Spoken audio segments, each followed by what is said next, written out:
Hi and welcome to the Belfry. This is the Brabazon Golf Course, the 11th hole. My name is Chris Ryan, and in this video we're talking short game, and we're going to give you a really good way that you can control the trajectory and the height that you hit your short pitch shots into the green with.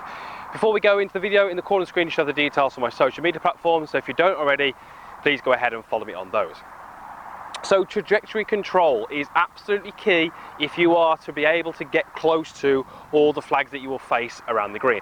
The best short game golfers in the world have options. If we can hit the ball low, high, different flights, different spins, we get options on the golf course, and that is what is going to allow you to get close.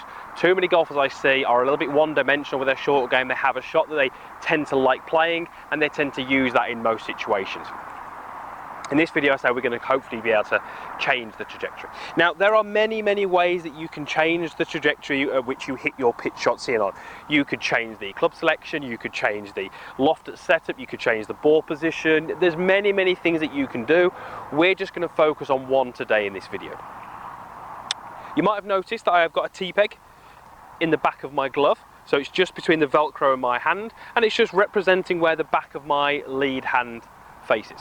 And that's really what we're going to get you to focus on while playing these shots. I want you to think about post-impact, where the T-peg faces. Now, quite simply, the more up the T-peg points post-impact, the more up the golf ball will go. So if I was to take my starting position, make a practice swing where through the impact I'm trying to get the T-peg to point vertically up, this will make my ball go a little bit higher. If on the next shot I took a very similar setup, but I made an attempt to keep the T-peg pointing more out towards the target, that would give me a golf ball which flies a little bit lower.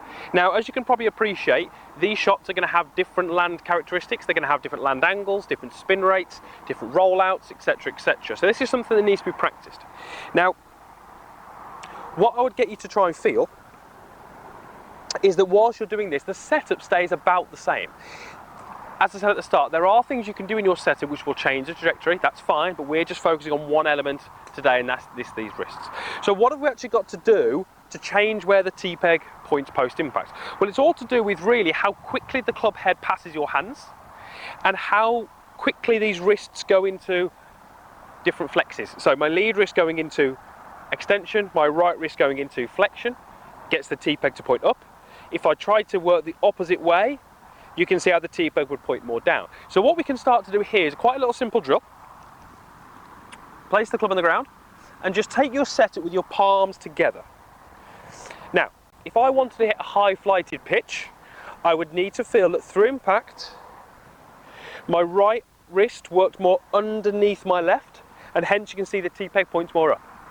If I wanted to hit one lower, I'd be feeling that my right wrist stays a little bit more on top of my left, and I can feel as if the T-peg points more towards the target itself, which is the flag.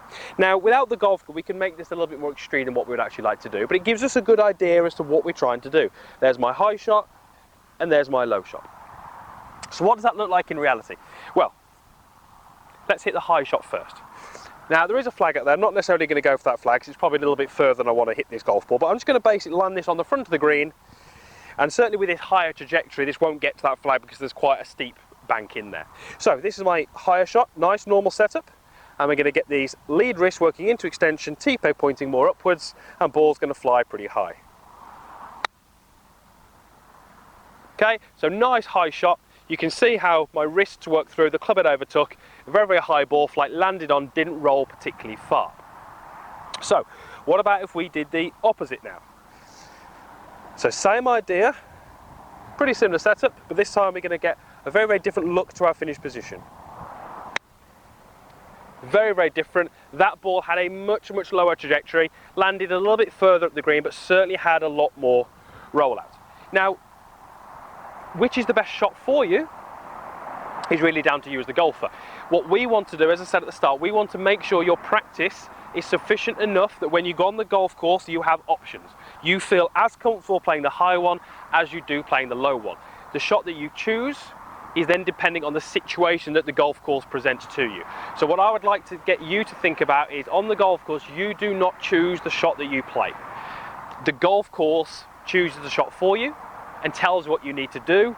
Your job as the golfer is to be able to be in a position where you can execute the shot that the golf course tells you. So for example, here, I have got 10 yards to the green, I've got quite a lot of green to work with, and I've got quite a severe bank up towards that flag. So if I hit a shot from here with any kind of height, it's not going to have enough momentum to run up that bank. So the golf course is telling me here that I need to play a lower flighted shot. Now if I can't play that shot, I really need to look at what I'm doing in my practice to make sure that I can. Luckily, I'd feel fairly comfortable playing that lower shot. The second one there, whilst I didn't quite get to the flag, was a much better shot option for me from this situation. So, get comfortable with changing to the trajectory of your shots. Feel comfortable being able to do that out on the golf course, and then look at the golf course, find out what the golf course is telling you need to do, and then hopefully you're going to be in a position where you can execute that. There are many ways that you can change the flight. This is one of them. Practice this, and hopefully you'll be able to vary that height and get closer to those flags out on the golf course. Thank you for watching. Hopefully that's helpful to you. Hopefully you can take that straight to the golf course and get up and down a little bit more often. Certainly going to tidy up those scorecards. If you did like the video, please click the like button. Any comments you have, please post those in the boxes down below. I'll do my best to respond to as many as I can. And if you don't already, please subscribe to the channel. It is absolutely free, no cost whatsoever. There is a link in the description box down below. Loads more videos already on my channel and loads more being uploaded each week. Clicking that link just means that you won't miss any of that new content. Thank you again for watching, and hopefully we'll see you again soon.